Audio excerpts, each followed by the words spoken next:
His Divine Grace Savaya Charanada Bhaktivedanta Goswami Srila Prabhupada Jai. ISKCON Founder Acharya Srila Prabhupada Nandakoti Vaishnava Rednigaya Acharya Srila Thakur. Friends, say Go Sri Krishna Chaitanya Prabhu Nityananda Shri Advaita Gadadhara Shri Gaur Bhakta Vrinda Shri Shri Radha Krishna Goswami Shine Kunda Radha Kunda Giri Govardhan Vrindavan Jagannath Swami Kajaya Ramaya Kajaya Shrimati Lasadevi Kajaya Samadheda Bhakta Vrinda Kajaya Go! Oh, glory is the Oh, glory is the Oh, glories to Shri Guru Gauranga Prabhupada Ki Jai Mahom Vishnu Padaya Krishna Kristaya Bhule Shrimati Bhaktivedanta Swami Namaste Devi Gauranga Charan Shishya Vastaja Deja Charan.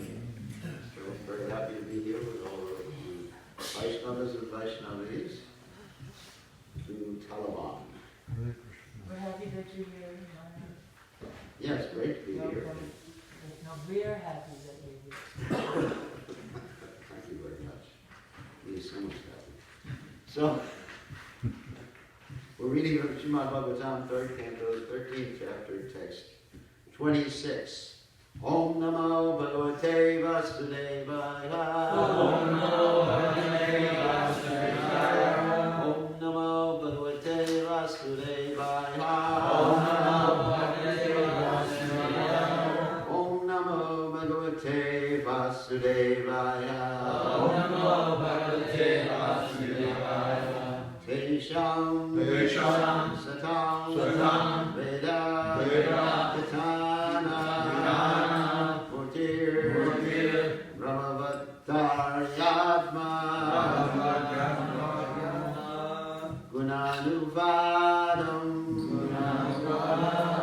Vinadya Bhuyo Vibhudo Jaya Jendra Lilo Jalam Avivesha Tesham Satam Veda Vitana Murtir Tesham Satam Veda Vitana Murtir Ramavadaryatma Gunanuvadam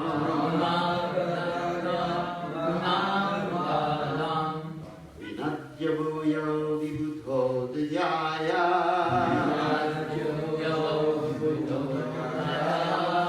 Krishendra Lilo Janamavivesha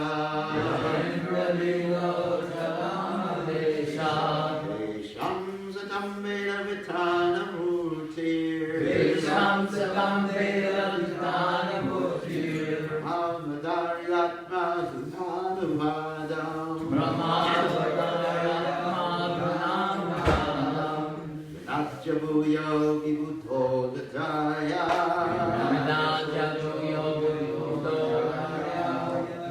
Chandra Lilo Janamavivesha Tesham Satam Veda Vitana Murtir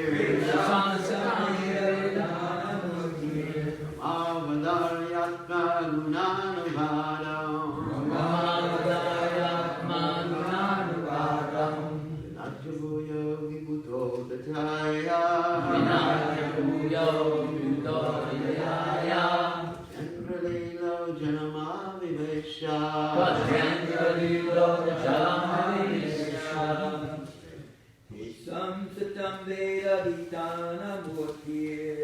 Sam Satam Veda Vitana Murtir Ramavadaryatma Gunanuvadam Vinadya Bhuyo Vibhudo Yaya Gatyendra Lilo Jalamavivesha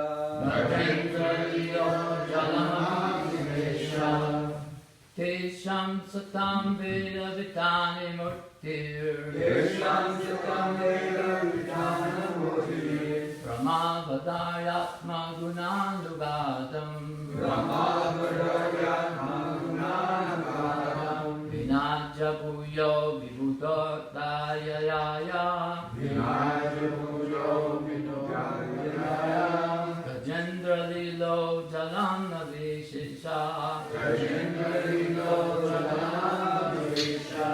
Tesham Satam Veda Vitara Murtir Brahma Kartyatma Gunandavadam Vinadya Pujo Vibhudayaya Gajendra Lilo Jalam Adisesha Tesham satam veda vitanamurti Tesham Satam Veda Vitanamurti Brahma vadaryatma gunanuvadam Brahma Kartyatma Gunanavadam Vinadaya bhuyo vibudodayaya Vinaya Pujo Vibhudayaya Nagendra lilo jalamavishesha Gajendra Lilo Jalam Adisesha Tesham Satam Veda Vitanamurti Tesham Satam Veda Vitanamurti Brahma Vadaryatma Gunanuvadam Brahma Kartyatma Gunanavadam Vinatya Bhuyo Vibhudodayaya Vinaya Pujo Vibhudayaya Jendalilo Jalamavidesha Gajendra Lilo Jalam Adisesha Ladies? Tesham Satam Veda Vitanamurti Tesham Satam Veda Vitanamurti Brahma Vadaryatma Gunanuvadam Brahma Kartyatma Gunanavadam Vinadya Bhuyo Vibhudodayaya Vinaya Pujo Vibhudayaya Gajendra Lilo Jalamavidesha Gajendra Lilo Jalam Adisesha Tesham Satam Veda Vitanamurti Tesham Satam Veda Vitanamurti Brahma Vadaryatma Gunanuvadam Brahma Kartyatma Gunanavadam Vinadya Bhuyo Vibhudodayaya Vinaya Pujo Vibhudayaya Gajendra Lilo Jalamavishesha Gajendra Lilo Jalam Adisesha Okay. Tesham of them. Satam of the great devotees. Veda all knowledge. Vitanamurti the form of expansion. Brahma Vedic sound. Avadarya knowing it well. Atma of itself. Guna Anuvadam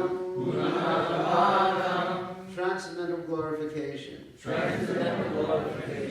Vinadya resounding. Bhuyaha again.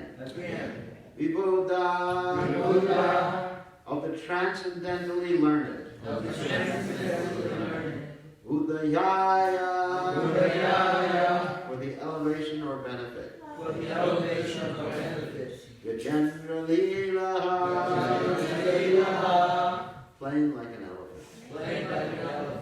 Jalam the water. Avivesha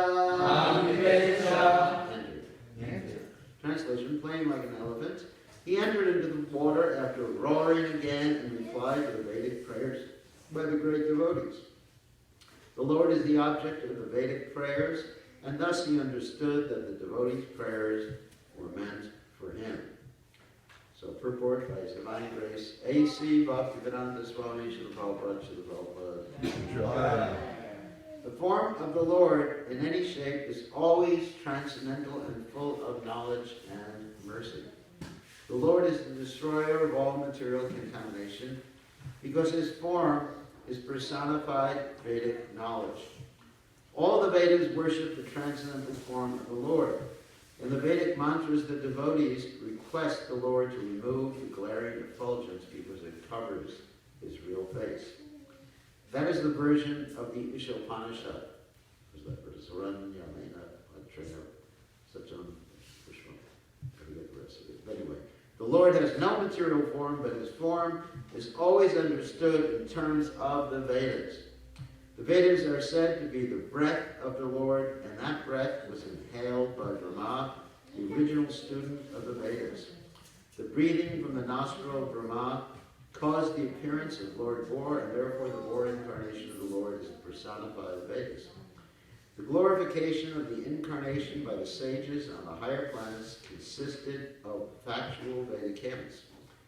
Whenever there is glorification of the Lord, it is to be understood that Vedic mantras are being rightly vibrated.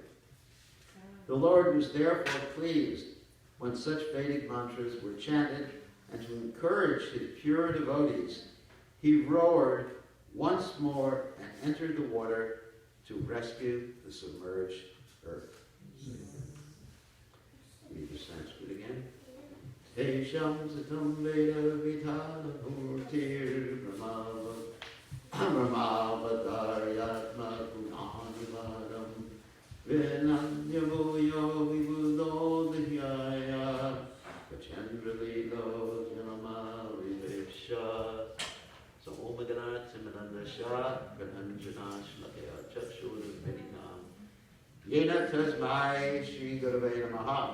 So here we are reading about the Lord's Bor incarnation, and generally when we see a living entity in a lower species of life like that, that means they're in the mode of ignorance.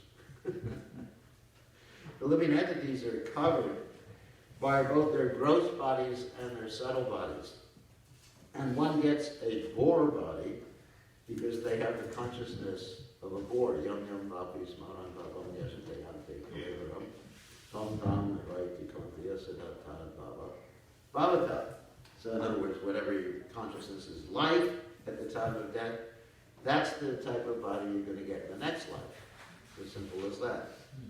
So, of course, you can't switch right at the time of death and expect to go back to Godhead. It doesn't work like that. So some people argue with me about that, and they say, well, what about Ajamil? Now, Ajamil didn't go back to Godhead until he actually performed austerities after he got saved by the holy names, and after he got the biggest scare of his existence. So he still had to do his sadhana, he still had to cultivate devotional service, and then he went back to Godhead. He didn't go back to Godhead when the Vishnu-dutas saved him from the Yama-dutas. Try to understand that. So it's a cultivation. It's not simply you pull a switch at the time of death and then that's it, you go back to Godhead even though you were the greatest rascal throughout this lifetime. So anyway, so generally if you see a boar, like you have some boars around here, right? Yes. Wild boars. Yes. They're not in the mode of goodness. They're really in ignorance. So, because the living entity is covered by the gross and subtle body. And so, this particular boar that we're talking about here, Lord Boar, is not covered by a body. He is in his original transcendental body.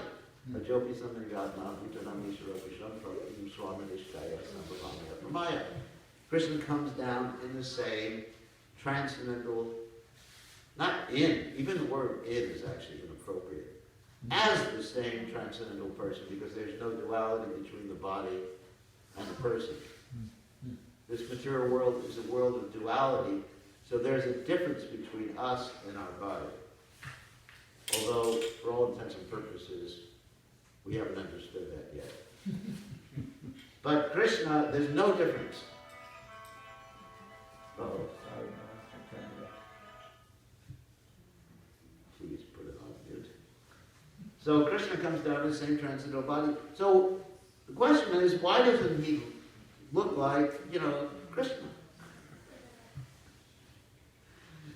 He comes down in the same body, or, sorry, I got a mistake again. Comes down, the body, soul the same. So why doesn't he look like Krishna? Why does he look like a boar? Why does he look like a fish sometimes? Why does he look like a half man, half lion? Why does he look like all the different species of life? Like Prabhupada said, Krishna appears in every single species of life. In other words, not only is there a boar incarnation, there's cockroach incarnations of Krishna. You all don't like cockroaches, but one time you may see a cockroach with a peacock feather on his head. Be careful. Don't try to extinguish him. Just like in New Orleans recently, they had a problem with these bugs that eat wood, termites. And so, anyway, so Krishna also has a termite incarnation. So why does he look different? This is quite interesting because Krishna can look any way he wants. And he's the same person, the same transcendental body. Advaita Chuta Nadi Rananta Rupam Adyam Purana Purusham Navayoganam Chavedeshu Durlabam Ad Durlabam Atmapakto Govindam Adipurusham Tamaham Bhajame. So Krishna can make himself, I wish it was his body, It's actually, it's really interesting the nomenclature we're accustomed to. But Krishna can make himself look any way he wants. And not only that, he can do it in unlimited places, all simultaneously. Because we have this verse also in the Brahma Samhita. What is it? Golokai Pingivashati Aki Latmas Bhuta. Krishna never leaves Vrindavan. So you may say, what? Krishna went to Mathura, didn't he? No, Krishna didn't leave. Krishna never went to, at least Gopal Krishna never went to Mathura. That's interesting. What do I mean by that? Krishna's expansion went to Mathura. Vasudeva Krishna. And to Dwarka. And even when Krishna kills the demons in Vrindavan, he does that as Vasudeva Krishna, his expansion. But when we talk about expansion, it's not that expansion is a different person than Krishna. Which is really interesting. It's just Krishna acting in a different situation. As Prabhupada gives the example many times, and when a man goes to the office, he's addressed in a certain fashion, dresses in a certain fashion, and when he comes home, he interacts in a different way. So Krishna is the person who can be at the office and at home simultaneously. That's Krishna. So he is... Anyway, so there's no difference between Lord Boar and Krishna in Vrindavan and Krishna in Dwarka and all these other various expansions or incarnations or whatever you call it, the Supreme Personality of Godhead. And so the question arises after you understand this, because actually a pure devotee, he actually sees, before I get into the why question, so a pure devotee actually sees his worshipable deity,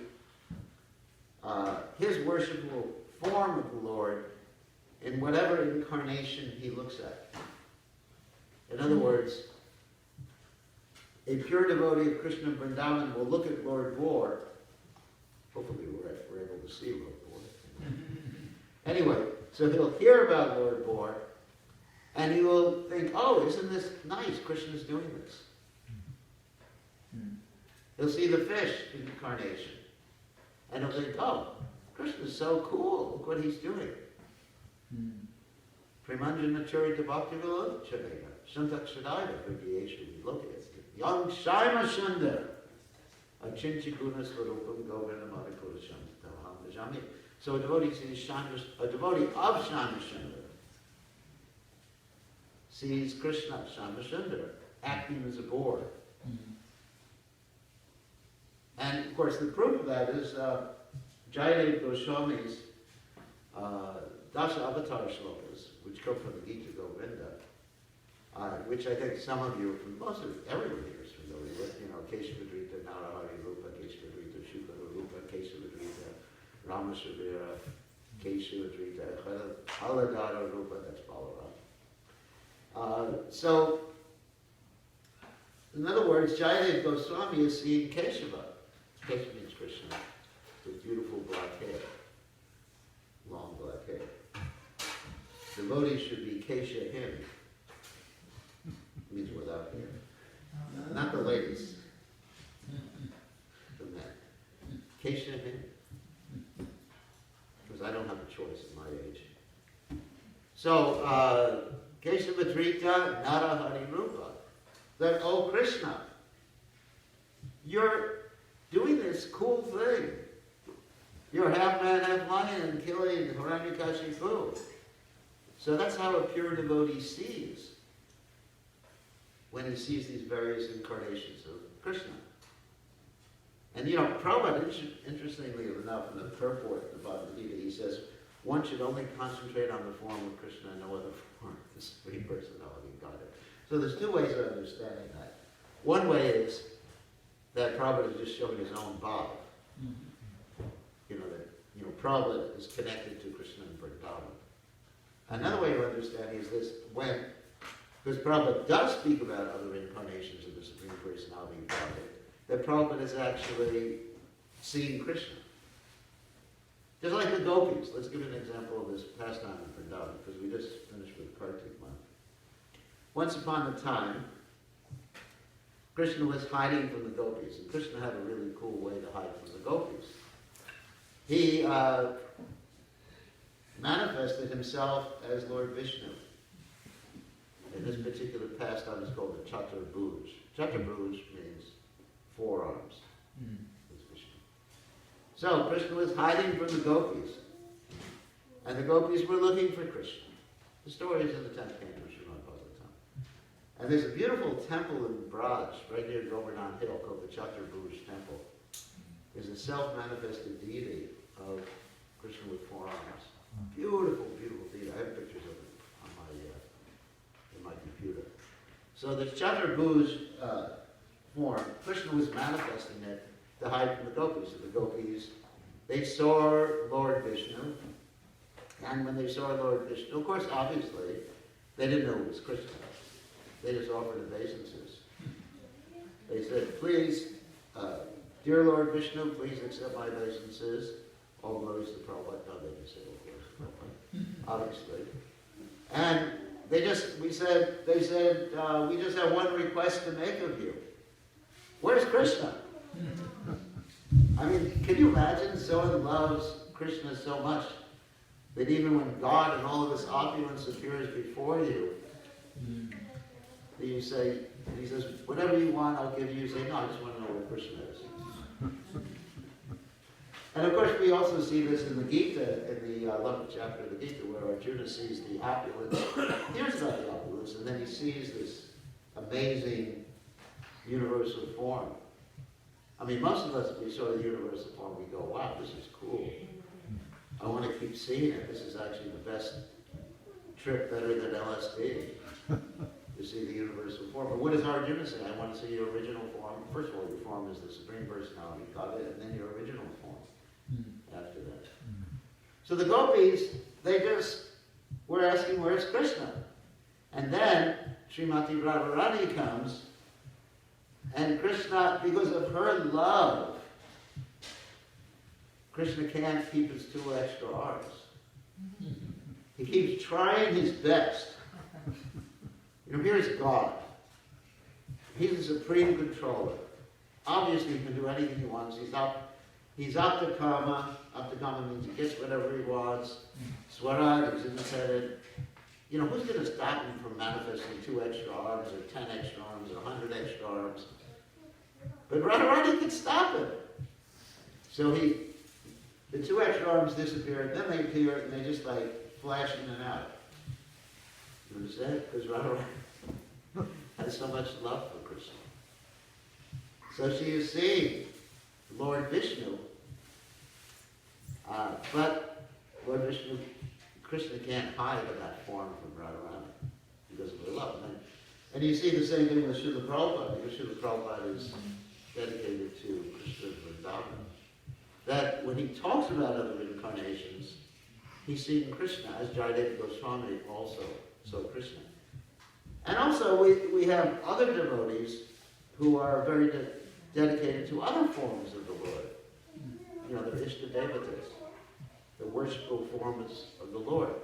Like you have Anupama, the brother of Rupa and Sanatana Goswami, who is very dedicated to Lord Ram. And so he would say, whenever he'd see Krishna, he would see Ram. And even when his brothers Rupa and Sanatana tried to just force him to chant Hare Krishna, and not Sitaram, Sitaram, Raghupati, Raghava, Raja Ram, Patita Pavana, Sitaram. He just couldn't do it. Same thing with Murari Gupta, who is an incarnation of Hanuman. And then you have that famous story in the Brihad Bhagavatamrita, where Krishna in Dwarka, he wanted to see Hanuman, and Hanuman refused to come. You know the story, he sent Garuda, please bring Hanuman to see me. And Garuda said, no, I only follow the orders of Lord Ram. Of course, he knew Krishna and Ram were the same, but he wanted to interact with Lord Ram. And so then Krishna, he made himself look, he is Lord Ram. It's not something he made himself look like Lord Ram, but he is Lord Ram simultaneously. So he manifested his Lord Ram appearance, and Rukmini manifested her Sita Devi appearance, and then Garuda was able to tell, of course there was something interesting exchange between Garuda and Hanuman. Hanuman basically taught him a lesson, but that's not part of the story. So then Garuda told Hanuman, and Hanuman flew immediately back and saw Lord Ram in Dwarka. So the devotee is attached to his specific form, Ishtadeva, the form he's worshiping. And even when one's in Vrindavan and one's worshiping Krishna Nandanandana, then one is attached to one specific mood of devotion, and that's one's perfection. It's not lesser. In the material world, like, you know, something's better, something's worse. And in the spiritual world, we don't say, you know, the gopis are the highest, obviously, but we don't say that everybody else is worse than the gopis. That would be an offense. So, anyway, so this is how a devotee sees. So a devotee of Krishna, we're looking at Lord Bor or Kirtadam, and we're seeing Krishna doing these amazing things. Now why? No, that's the second part.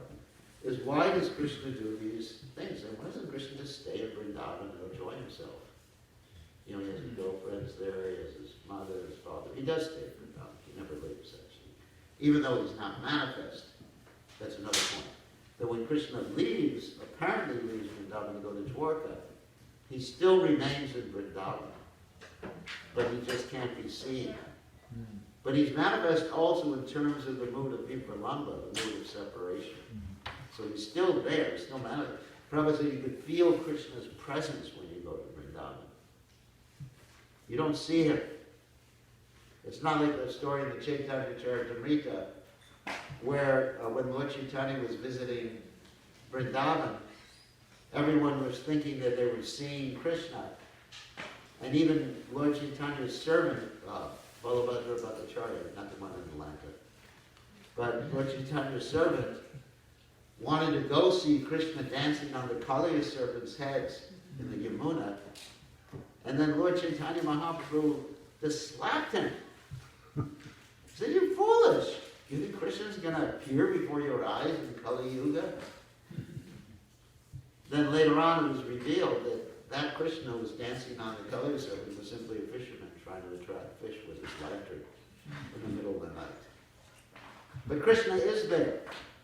He just, aprakata, that means he cannot be seen. He's not manifest. But Prabhupada said you could feel his presence. So he stays in Vrindavan.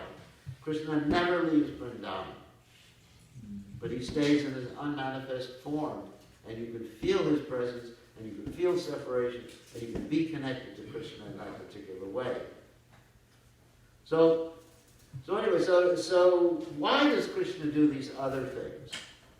Like go to Dwarka, go to Mathura, become a Lord, not become, but manifest himself. I'm very careful about my language. Manifest himself as a boar, manifest himself as a half man, half lion.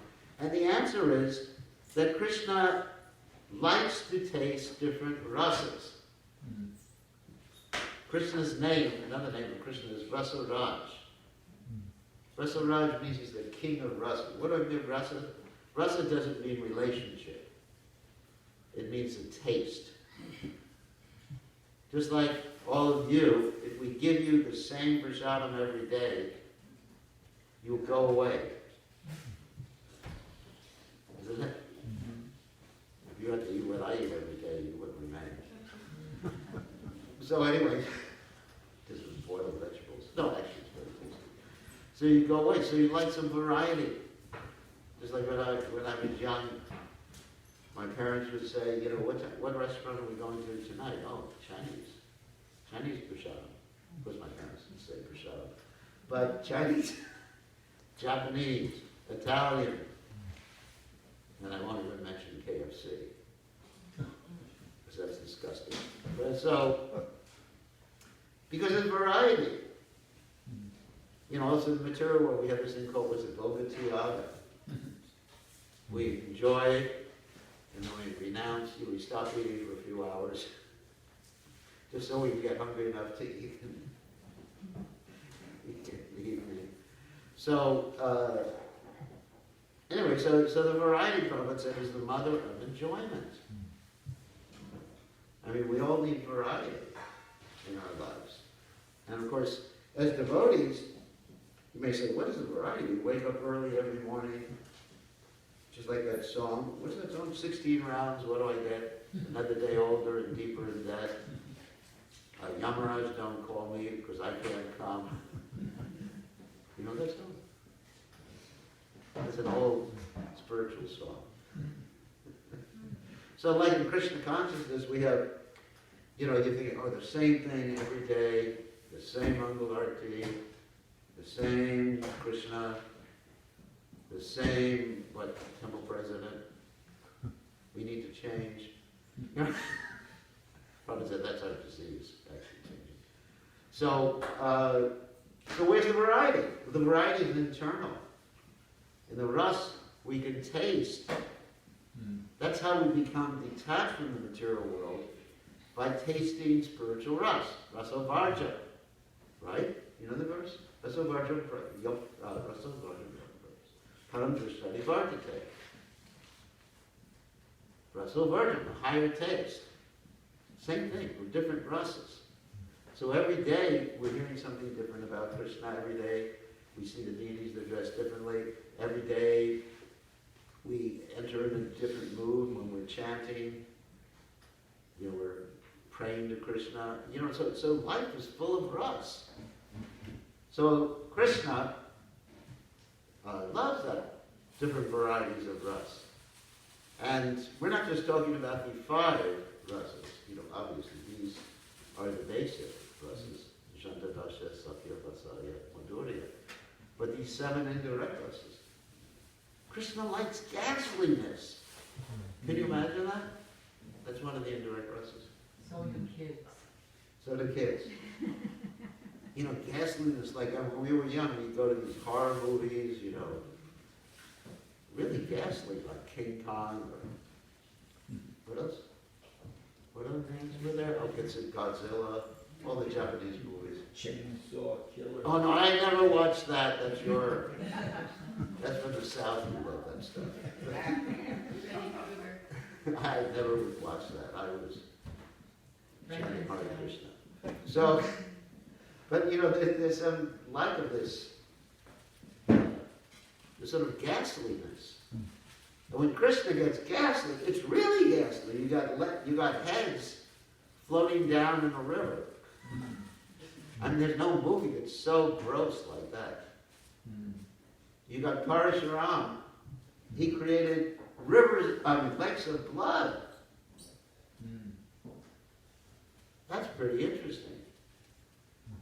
Lakes of blood. I mean, Krishna's really ghastly. I mean, he loves it. And then sometimes, and of course Krishna likes humor too. That's another one. Humor. Like there's stories, even in Vrindavan, I mean, of course, Vrindavan, you can have some of these rasas. You can't have ghastliness in Braja, the spiritual world. It just doesn't fit in. And some rasas are compatible with other rasas, and I'm not going to get into that whole detail right now, those details right now. But Krishna likes humor.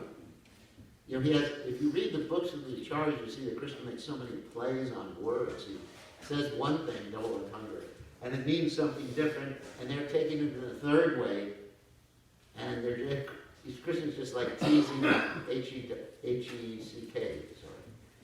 And out of the devotees, they're just like getting frustrated with him. He's just like teasing. Krishna's a teaser. Krishna likes anger.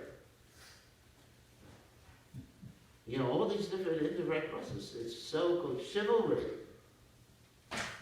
And so Krishna's enjoying this. And so, as Lord Boar, you can see all these different things. You know, his ghastliness, you know, he kills Hiranyaksha, there's chivalry, he's saving the Earth planet, he's also, incidentally, impregnating the Earth planet at the same time. Kungani, Yasha, Sakalan, Driyadri, Timanti, Pashanti, Panti, Kalyanti, Chiram, Chiganti. Anyway, so, and then he has a little kid by the Earth planet who later on kills. That kid, of course, is Boma, who becomes Bomasura.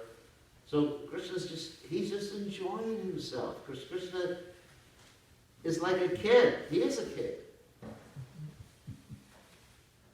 Now, like yesterday we were talking about Balakrishna, how Vallabhacharya and his Sampradaya, Vishnu Swami Sampradaya, they worship Krishna as Balakrishna. And actually, it's interesting, in their Sampradaya, we were talking about this last night in my class, my online class, in their Sampradaya, when they have the deities, they put toys on the altar. Like little train sets and swings and everything like that. It's really a cool way to worship Krishna. I mean, we don't do that here. I'm not suggesting that. I don't want to come here tomorrow morning and find a computer on the altar for Krishna and video games to play with it. But you know, that's the understanding. Krishna's just like, he's young. He never gets old. Never Yoganamcha. So he has, what does that mean? That he has this youthful propensity to enjoy it and be tricky and get angry and cause babies to cry. Sometimes you're pinching them. He's a kid. He's not an adult. Right? I mean, of course, it's working, you can say, adult. But actually, that's Krishna acting as an adult. But Krishna never gets older than 16. And so that's the best. After that, it's all downhill, isn't it? It's really downhill, I can tell you. It really gets bad after 60. And after 70, it's all over. So, sorry if I'm offending anybody, including myself. So anyway, that's Krishna. He's just the enjoyer. He's the supreme enjoyer. And whatever he does, it's to have a good old time. And of course, you know, Parijanaya Saranam Vinashaya Jadishkatam. He comes to establish religious principles, protect the devotees, etc., and annihilate those bad guys. But really, that can be done by anyone, Prabhupada said. It can be done by any of Krishna's energies. You know, Krishna's independence energies can kill billions, trillions, and quadrillions of demons. Just like we were just talking the other day about the Tulsi Shalagram Vivaha story. Shankachuta. You know, Sudam. Krishna didn't have to come down to do all that stuff, but he's so tricky. Can you imagine? You tell people in Christianity that God comes down to violate his devotees' chastity? You know, to have an affair with his devotee's wife. And that is unbelievable, isn't it? You know, there's poor Shankachuta, the poor guy. No, Sudama. They were Jati Smarana. They could remember their past lives. Did you know that?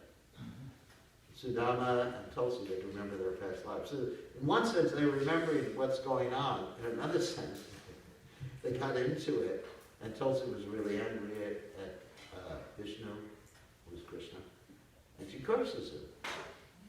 You know, you become a stone. But imagine, God is so playful, he arranges a pastime where he tricks his devotee and takes on the form of his devotee's husband. Oh my God. And of course, perverted reflection of that would be like Indra when he took on the form of the sage and tricked Ahalya, right? And then Indra got cursed, he lost his masculinity for some time. So you see, in the perverted world, we find perverted expressions of Krishna's pastimes. But Krishna is so playful, it's so amazing. And here, we're reading about Krishna's playfulness, and that's the personified Vedas. The Lord Bor is the personified Vedas, because the personified Vedas means Vedaischasa Vedaraham Vedavedu, to understand the purpose of the Vedas. The purpose of the Vedas is what? To become a devotee of Krishna.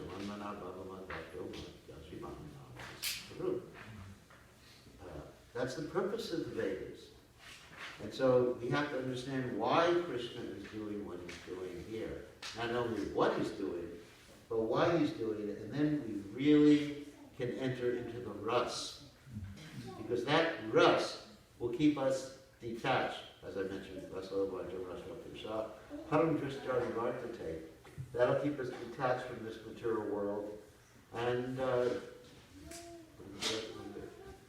Vasudevi Bhagavati Bhakti Yoga Prayojita Chanayati Yasu Vairagam Yanacharya Haitakam. Then we'll get this causeless detachment from this material world. And that's Krishna consciousness. So, anybody have any questions? Or comments or arguments?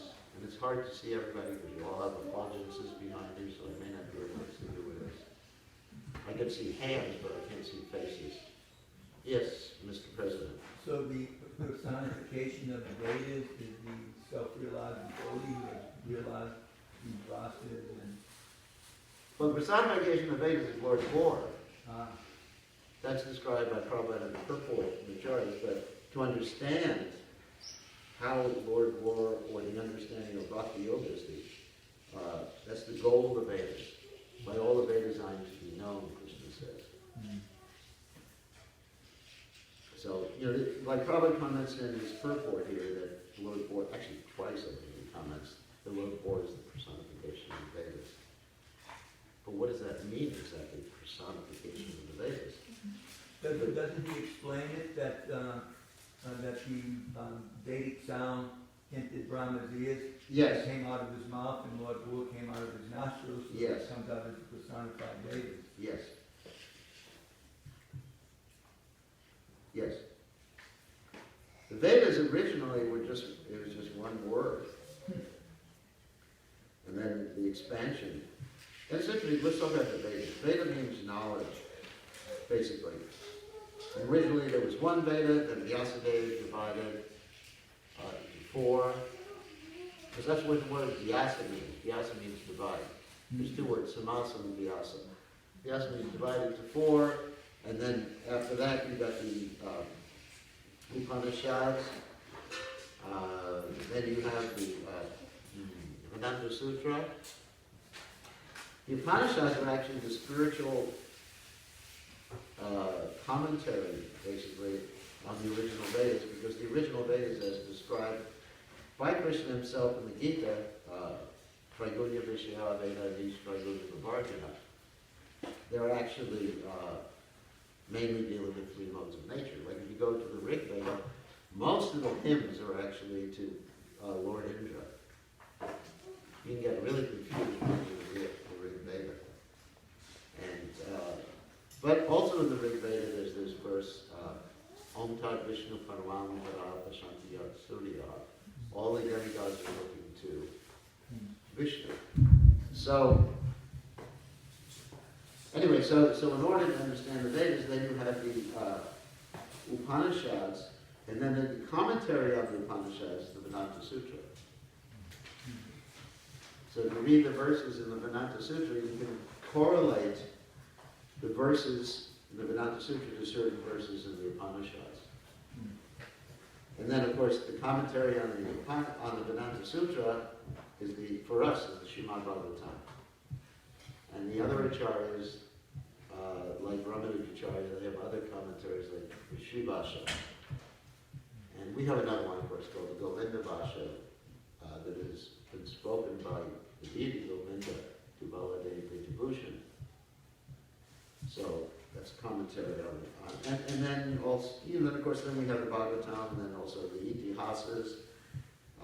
That means the histories, like the Mahabharata and the Ramayana, and then the Puranas.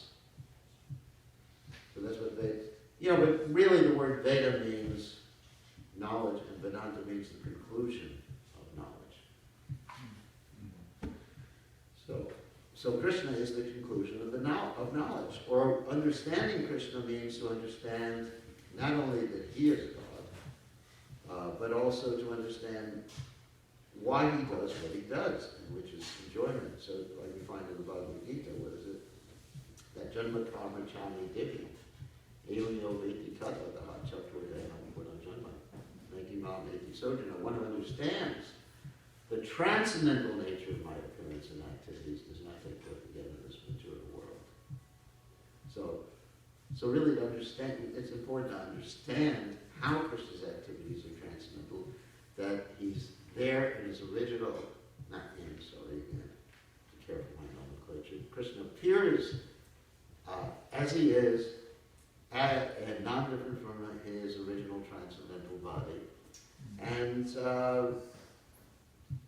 that's one point, that's the ontology.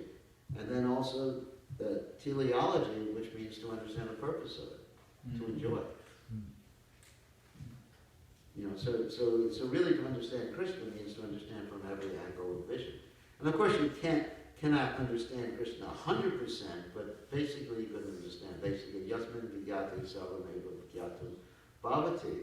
One who understands these things understands everything. That's why it says a pure devotee understands everything. He may not know the details, like if you go up to Prabhupada and say, can you fix my car? Of course you wouldn't ask Prabhupada that. But anyway, what's wrong with my computer? It's not that a pure devotee would know how to fix your computer. Or would be better than the GPS for arriving at your destination. What do I need a GPS for? I got a pure devotee in the car with me. No. I mean, really, because if you know Krishna, you know everything because you know the purpose of everything. It's like to go, take your car and drive to New Orleans. You don't have to know how it functions, you just have to know how to put the key in it. And you have to know to go forward. A few little simple things.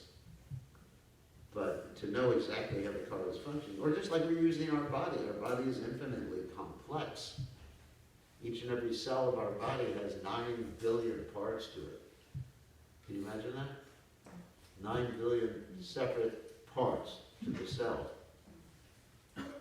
So how can we possibly know how everything is working? Like the scientists, they try their best to try to figure out how everything is working. This wastes so much time. And they think it all comes about by chance. It's like, you're trying to build a temple here. Why not do it by chance? Why not just throw the wood up in the air? Chant Hare Krishna. I mean, all you got to do is chant Hare Krishna and everything's accomplished, right? Just sit around chanting Hare Krishna. We know some devotees that think like that. But anyways, if Krishna wants a temple, he'll build it. Right? So it's so complex. Even here in the wilds of Mississippi, where you don't have so many requirements for building, it is so complex. You know, soil testing, everything like that. Nothing happens by chance. I mean, just talking about, let's say, a cell in the body, just proving that nothing happens by chance. Let's talk about DNA in the body. DNA is the building blocks, not building blocks, but the computer code for life in the cell.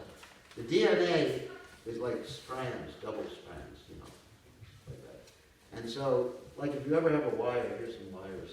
Wires automatically get tangled. There's this interesting aspect of material energy whenever you have a wire that forms a knot by itself. You ever experience that with like it doesn't, you don't have to do anything. It's just like, it's like a snake, you know. And so DNA does that too. It makes knots, and then knots don't work when you have DNA. So there's another little thing in the cell, there's a scissors that cuts it apart. And there's another little mechanism in the cell that joins it together. And it all happened by chance, right? Just by chance there happened to be a little protein molecule that was the scissors, another one that had glue in it, you know, super glue or whatever they use in the cell. So it's foolish. I mean, people are really foolish. So the scientists, they try to understand all these things. I mean, I was just looking at one report how there's this satellite up there that's looking for exoplanets. I don't know if you know what an exoplanet is. That means planets in other solar systems. They could be like Earth. And they're spending all their time. Why don't they just come down to Earth and do something practical? All their time is this expensive, multi-billion-dollar stuff. Do something practical. Like probably talking about bringing rocks back from the moon, if they went to the moon. But anyway, that's another issue. But, you know, billions of dollars to have some rocks. I can give you some rocks for free. So, anyway, you're never gonna come to an end of material knowledge with the speak of spiritual knowledge. Because even Dr. Shesh can't come to an end of spiritual knowledge, of glorification of the Supreme Personality of God. So, the other questions or comments? Yes? I knew, years ago, I knew a devotee who said he didn't want his daughter to hear Krishna book because of the ghastliness rasa. So I was wondering if you have anything to say about that. Because I've heard that argument before, that, you know, his daughter would get shot by hearing, you know, ghastliness, people's heads cut off. His poor Pandrita, he just tried to be God, you know, had an extra 2 arms. But, you know, just innocent guy, you know, he just loses his head. So, I think Krishna book is presented in such a way that it's not. I mean, there's ghastliness when you use your imagination. But for a kid, I've never seen a kid traumatized by reading Krishna book. Because they really haven't experienced yet, hopefully, if they've been protected, what ghastliness actually means. So it's not going to be traumatic for them. You know, to say, cut off his head. You know, for us, I know what it means to have a head cut off. You know, I can picture in my mind's eye blood gushing from the neck. It's really disgusting. But, you know, for kids, it's like, if you tell them, well, we're going to cut off that guy's head and put it on another body, you say, okay, it's underneath. So I don't think that the kid has that developed sense of understanding how ghastly it is. Therefore, I don't think it's so traumatic in most cases. I mean, obviously, it's an argument, and I've heard the argument before, but I don't have any recollection, and I've dealt with a lot of kids, of any kid just like getting traumatized by hearing something in Krishna book. Has anyone heard? Saw that? Well, I want to know are you going to keep them in a bubble? I mean, the material world is filled with ghastly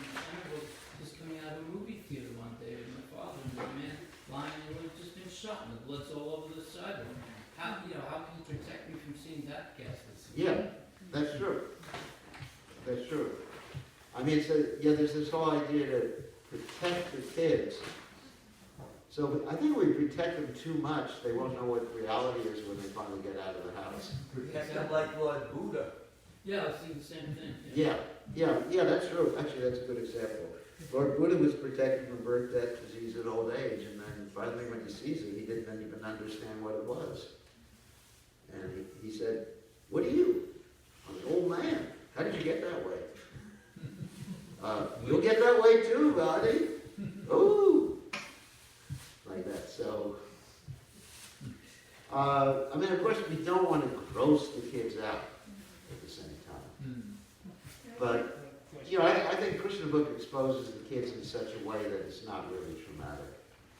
I mean, I wouldn't want to expose the kids to, you mentioned someone named Freddy Krueger. No.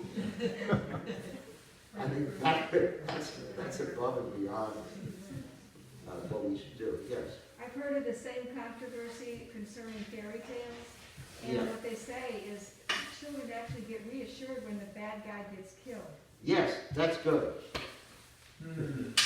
Freddy Krueger didn't get killed, he was wounded. Yeah, right. Yeah, so the fairy tales are kind of nice because they actually give you some role models. Like, who was that who kissed the frog and became a prince? Anyway, Snow White? That wasn't Snow White. No. It was Sleeping Beauty. Sleeping Beauty. So